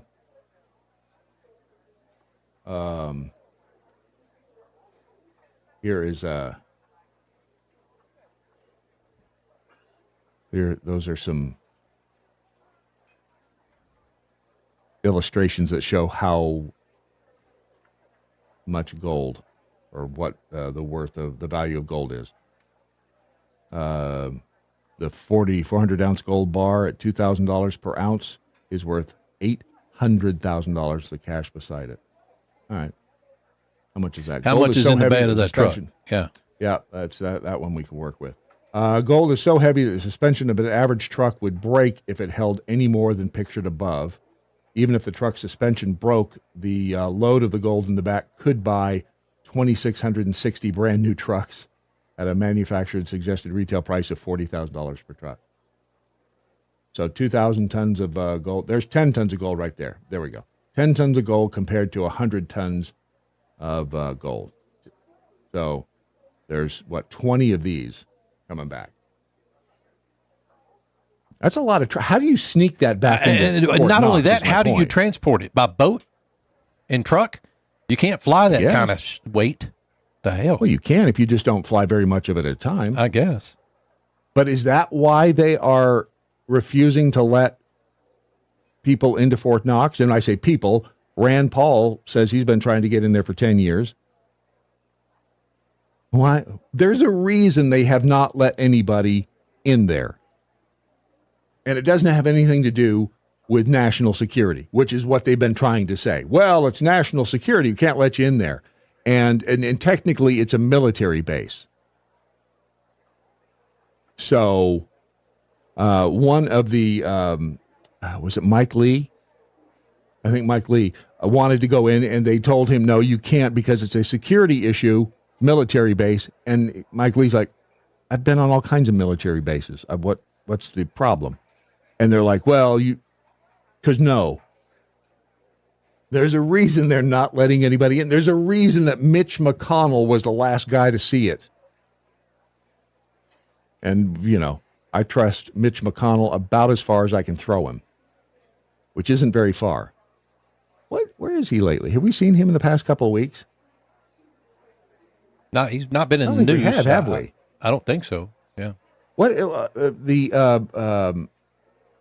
who's that Texas senator that we didn't see for a long time? Turned out she was like in a dementia home. Remember that? I do. What was her name? Texas Senator dementia. That was who the hell was that? What was her name? Dementia home. Here we go. It was Kate Granger. Really? No one had heard from her, and Yeah. they went to her office. Office was like closed, and finally discovered she was in a nursing home. And she had dementia. So is that what we're going to find out happened to Mitch McConnell? Is he sitting in a nursing home now somewhere? Because don't get between Mitch McConnell and a camera, or any of those people in a camera, because they want to be seen. Just out of curiosity, let's see if he's news about Mitch McConnell. Only thing, Mitch McConnell and the president he calls despicable. Huh. Oh, there's a story about him from 3 minutes ago. We'll see what we can find out. We'll see if Mitch McConnell is somewhere nursing himself. That's a thought, isn't it? I believe it's that time of the morning since it is Monday. Is it not, Ron? Yeah, it can be. Absolutely. I mean, and look, we talked about this before, and I just wanted to kind of get back in there and discuss it. I believe that there is something going on with the fact that Biden wasn't in charge of the country. Here's my Twizzy for the week. The way I see it. This is Ron's wonky perspective on life. I told you. I knew it was coming. After Democrat fundraiser Lindy Lee mentioned it on the Sean Ryan podcast, I felt we had to continue the discussion. Let's talk about Joe Biden and those last-minute pardons. 4,245 of them, more than any president in history. I mean, really. Like she stated, was Uncle Joe even in his right mind when he signed these things? Or was he just drooling on the paper while someone else held the pen? Picture this. It's Joe's last week in office, the clock's ticking down, and Biden's team is scrambling like it's Black Friday at Walmart. Except instead of flat screens, they're handing out get-out-of-jail-free cards to family members, Fauci, Milley, and half the Jan 6 committee. It's like a clearance sale on accountability. Now, I'm no doctor, but we've all seen Joe on TV, stumbling over words like there are Legos on the floor, forgetting where he parked Air Force One, and yet we're supposed to believe he sat down, sharp as a tack, and thoughtfully decided to pardon his brothers, his sister, their spouses. Heck, why not the family dog while you're at it? Sorry, Major, you chewed up a Secret Service agent, but here's a pardon. It's absurd. Reports even floated around that Jeffrey Zients, his chief of staff, or even his interns, might have been the ones signing these things. That's right. Biden's out to lunch, and the unelected bureaucrats are running the show like substitute teachers on a power trip. And the preemptive pardons, pardoning people for crimes they may or may not have committed in the past, that's not justice. That's a retroactive, oops, my bad, for the swamp. Imagine if I went to the IRS and said, hey, forgive all my tax fudges from the last decade, just in case I forgot to report that lemonade stand. They'd lock me up faster than you can say audit. But Biden's like, nah, Fauci might have bent some rules. Here's a free pass. It's a mockery of the rule of law, folks. Either Joe was too far gone to know what he was signing, or he knew exactly what he was doing, and neither option's a win for the American people. Oh, and let's not forget the timing. Right before Trump's inauguration, it's like Biden's tossing a live grenade over the fence and yelling, "Good luck, Don." This wasn't a statesman's move. It was a toddler tantrum with a Sharpie. While the rest of us were trying to figure out how to pay for gas and groceries, Joe's busy turning the White House into a pardon factory for his elitist buddies. Think about it. Hunter's probably got a pardon framed above his fireplace right next to his world's best son mug. It's not just hypocrisy. Biden's basically telling us to eat cake while he airlifts his cronies out of the swamp on golden parachutes. In the end, this whole pardon palooza proves one thing. The only thing Joe's sharper at than forgetting names is shielding his pals from the pitchforks they deserve. I'm Ron Phillips, and that's the way I see it. The way I see it is only on the Daily MoJo.com.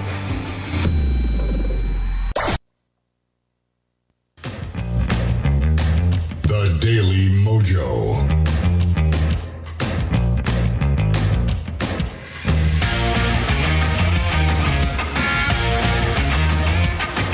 You know, eggs have been in the news quite a bit lately, mainly because they're up there with gold. At least if you're stuck on an island with, a ton of eggs, you can eat.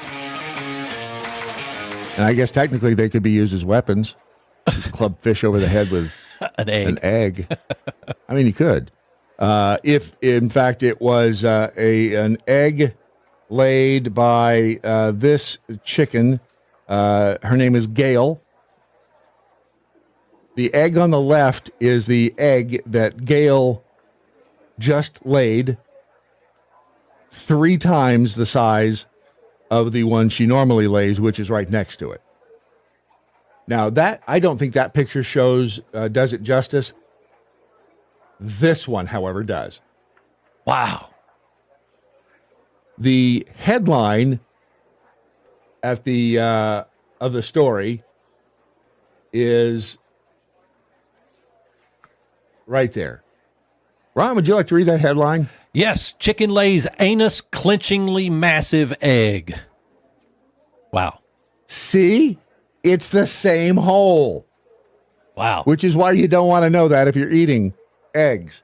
The owners of Gale, they are a couple from Newton Poppleford in Devon. Strange names there. They watched this chicken. They watched this chicken for 5 hours as she was trying to push this egg out. 5 hours. That is a long time to be in egg labor, is it not? When the dad of three cracked open the egg, he made a surprising discovery. No. How many egg yolks were in it?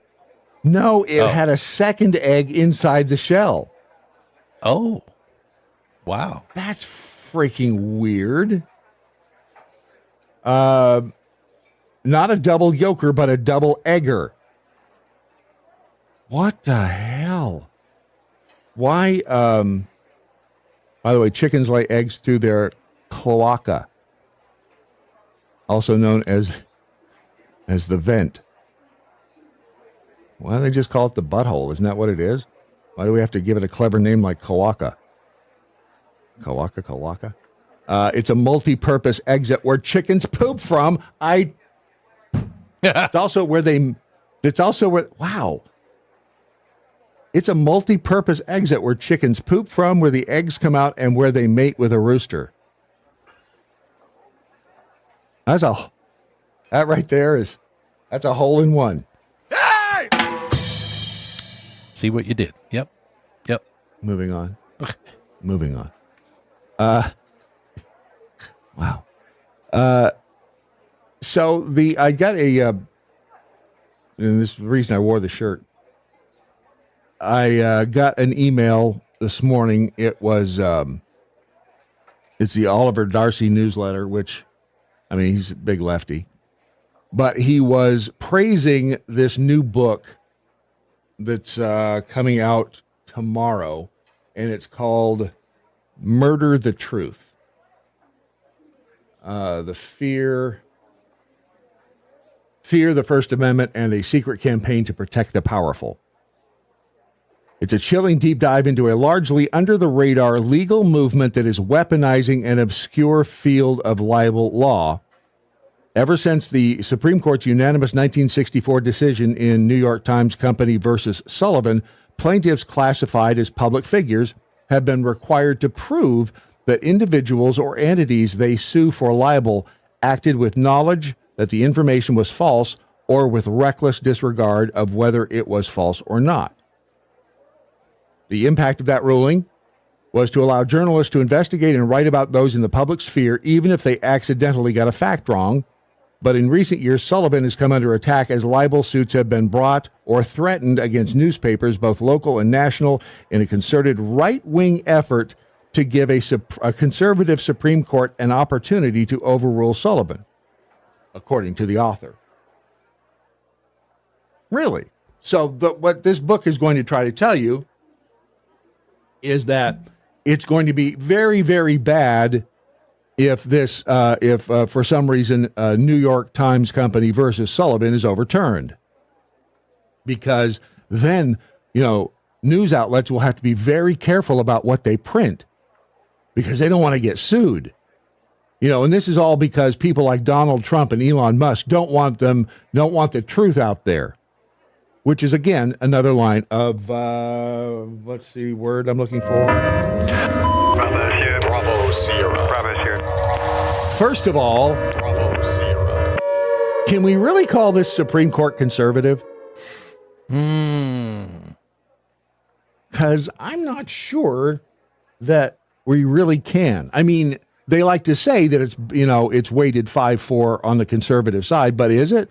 I mean, first of all, John Roberts, who the hell knows which way he's going on any given day, and now Amy Coney Barrett, who what did he call her? A law professor with her head up her ass. Mike Davis over at the Article 3 Foundation. But is it really conservative? We don't know. I mean, it hasn't really acted that way. But they like to, the press likes to say, well, it's balanced against us. So the whole, when you hear them talk about New York Times Company versus Sullivan, L.B. Sullivan was the commissioner of public safety in Montgomery, Alabama, at the time of the civil rights marches back in 1964. And he sued the New York Times for libel because they said that the newspaper published an ad that criticized the police in Montgomery for their treatment of civil rights protesters.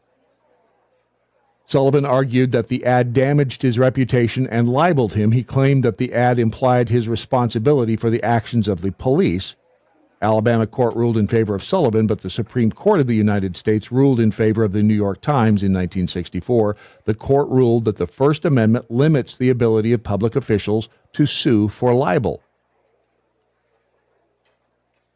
because, they're public officials. So what they're saying, again, remember, because Trump went after ABC, right? And what did ABC do?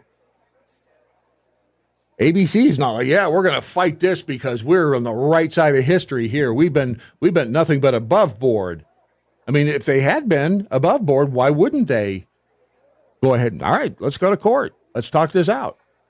But instead, how much did ABC give Trump?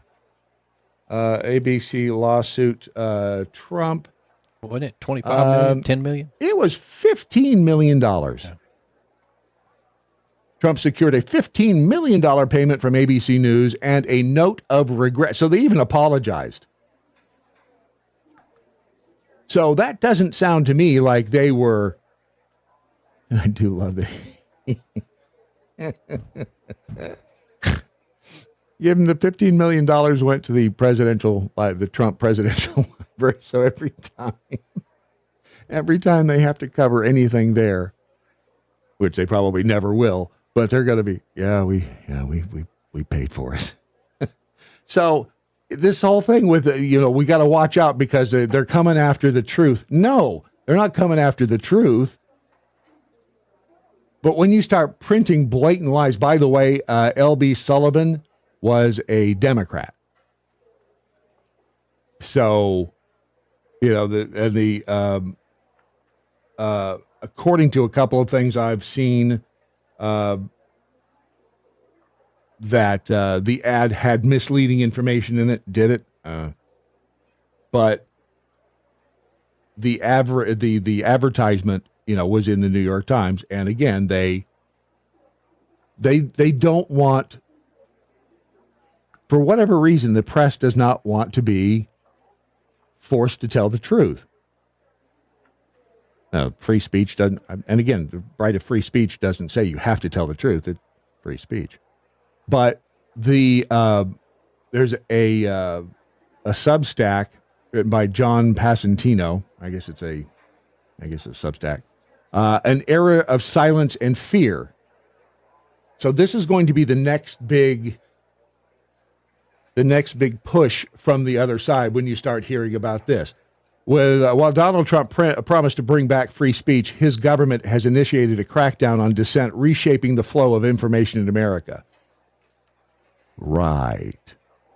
An era of silence, censorship, and fear is washing over America. Since returning to power, Donald Trump and his allies have carried out a series of aggressive actions that have sent many in positions of power into silence. While Trump campaigned on promises to end censorship and bring back free speech, his administration has instead orchestrated a systematic campaign to silence criticism, chilling speech across the media and political landscape. Do you believe that? I mean, they're citing the Associated Press being blocked from being in the Oval Office, during, I guess, press events or whatever. But the Associated Press is one of the biggest offenders in the Trump derangement syndrome arena. The whole fact checker thing. They suck at it. Well, if you consider that their intent is to put out misinformation, then they don't suck at it. They're really good at it. Some believe Trump would usher in a regulatory-friendly environment. His Federal Communications Commission chief, Brendan Carr, has launched a flurry of politically motivated investigations into media outlets, opening probes into NPR and PBS. You think? Maybe because it's so damn leftist, they're so completely biased in their, and they're not even shy about lying about Trump and reinstating complaints about ABC, NBC, and CBS over their election coverage. They're starting to sound ridiculous when they write things like this. Yep. They sound stupid. Because if you have a brain, none of this makes any sense. The FCC has also opened investigations into Verizon and Comcast, the parent company of NBC News and MSNBC, over their DEI programs and threatened to go after others with the weight of the federal government. Okay, all right. Didn't the federal government go after companies for DEI? So what's the difference? I mean, DEI is a bunch of SHIT. But it really is. It's stupid. I mean, it's affirmative action on steroids. It's dumb. I mean, can't we... What happened to merit-based advancement? I'm preaching to the choir. Sensing the peril, Disney, Paramount, Warner Brothers, Discovery, and others preemptively announced they would end or scale back their diversity programs that Trump has derided, a clear signal designed to placate the president. Same thing with Target. Target dropped their DEI, and apparently there was a huge Target protest this weekend. We had some in town too. Yeah, but you were supposed to boycott Target. Yeah, it wasn't Friday. Well, yeah, boycott was Friday, but Saturday we had protesters standing on the curb boycotting Target for DEI. I wanted to stop and interview some, but I was running late. So. And why didn't you? But the Target boycott is supposed to be a 40-day boycott. Yeah. A 40 days. 40 days of maybe they'll be out on the street again. I'll get them if they're out on the street again. How many were there in my truck?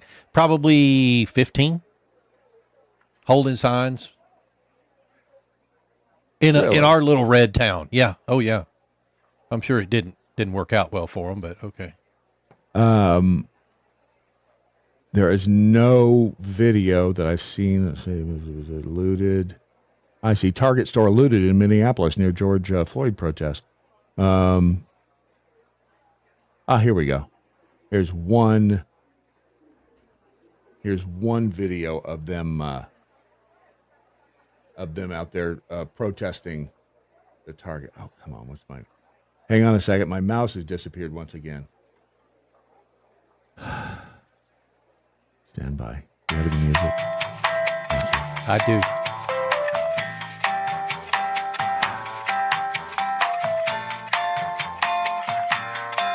How's it going? Okay, it's back. Target! Boycott! We demanded inclusive America. We demanded inclusive Target. Yeah. Diversity, equity, and inclusion matters. That's right. DEI matters. DEI matters. DEI sucks. DEI sucks. We want to make sure that we're holding Target in our community accountable for the. What is okay? I guess there's a couple of whiteys in there. Dude here, woman over. What's she pissed off about? She looks like a Target. Yeah, I don't know. Boycott Target. You think they're being paid? I do. Who is corn? I don't know. Free corn. Is that corn pop? Problem. Free corn? It's free inmate. Does that even have anything to do, or is that just people opportunistically putting up other stuff? Because there was a protest, they needed to get their signs out there. Yeah. Yeah. Well, that's actually kind of smart. You got to give them credit if that's the case, because it's like go to where you know there's going to get news coverage. Yeah. And it's Monique Cullors. Oh, Patricia Cullors is the one that is that Patricia Cullors' sister, Monique? Patricia Cullors is one of the co-founders of Black Lives Matter. Is it Patricia or Patrice? I think it's Patrice. Patrice, maybe, but that BLM is in Minnesota, right? Sure. No way. So Monique Cullors Doty, not related to Patrice Cullors. Patrice is Cullors. How weird is that? Right? I mean, she co-founded the Black Lives Matter movement, blah, blah, blah. She's 41. But anyway, I mean, that's smart to do. If you've got like a cause that you want, to get some notoriety for, some publicity for, you go out there to where they're going to be covering, I don't even know who Justice for Corn.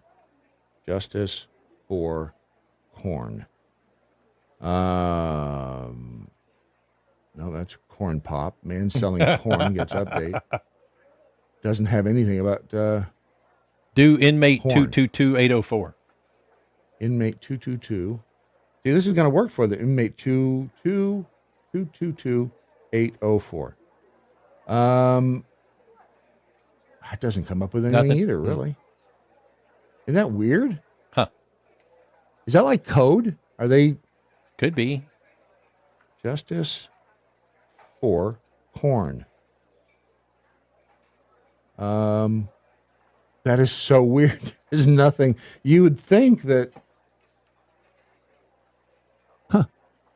Maybe he needs bail money.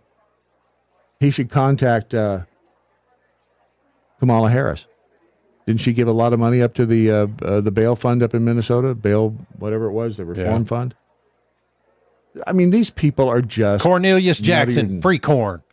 Let's see if I can find it. Free corn, Cornelius Jackson. I found his Facebook page. What's wrong with him? Why is he in jail? That's a good question. Still looking. Because if he's being wrongly, and there are a lot of Cornelius, what's his name? Cornelius Jackson? Cornelius Jackson. Free him. Free corn, Cornelius Jackson case where several informants who were offered plea deals in their own cases to falsely testify against Cornelius. Okay. So he is, they say he's being wrongly imprisoned. Workers and minority-owned business, please drop your business in the comments, blah, blah, blah. That's all it says.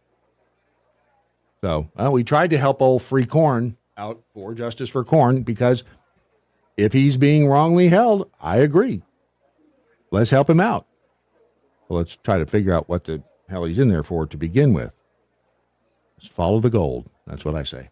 What do you mean it's let's go? That was fast. Yeah. Very little broke. I mean, it was right there. We had a little glitch at the end, but other than that, that was 2 hours of smooth movement and information. And gosh, it was, well, I don't know how much information. We'll have to find out what the official information counter comes up with. 2 hours of audio deliciousness known as the Daily MoJo for today, Monday, March 10th, the year of our Lord 2025. Find out if anybody learned anything. Clock Tower drunk. I don't know what that is. You know what? This thing is not updating either. Okay, see, I had to mention that everything's fine, and then everything stops updating on my computer. Pope Freebie the 38 says DEI is leftist, socially acceptable, sexual, and racial discrimination. Pretty much. Audrey, open up Fort Knox. I want to see all that stolen gold from World War II that hasn't been returned. I want to see Montezuma's gold in there, too. Just kidding. There's no gold, not even gold dust. Right? I mean, everybody knows that that's the thing, and shouldn't we be pissed off? You would think, yeah. But then we've also, not only have we been trained to think that we're being lied to about conspiracy, we're also trained there's not much you can do about it because there's no damn justice. Which is equally bad. Would it not put us in a bad spot if other countries realized we didn't have all the backing of the Well, they dollar? know it too. Yeah. But we're not on the gold standard, so that's not how that works. So, but they know. I mean, hell, the gold's in England from what I've been reading, and all these other cuts. So it's a big game. It's a globalist game. They're just dicking around, and then us out here in the great unwashed, we are, as always, the victims of it. We got to stand up. These people, at least the people out there at Target, they're standing up. There's something stupid, but they're still standing up. Ellen Trotter said, Missy, I missed you. And we missed you, Missy and Alan and Ron. Yes. We spent 2 hours. Plenty of time we spent together today. Are you going to be okay if I don't talk to you the rest of the day? It's You okay, sure? Brad. All right. Unless I have a question. All right. As for the rest of you, remember that we the people must hang together, otherwise we shall surely hang separately. Sic semper tyrannis, resist stupid, because there's a lot of it out there, and goodnight.com. Wherever you are. Have a good Monday. See ya. Watch and listen at thedailymojo.com.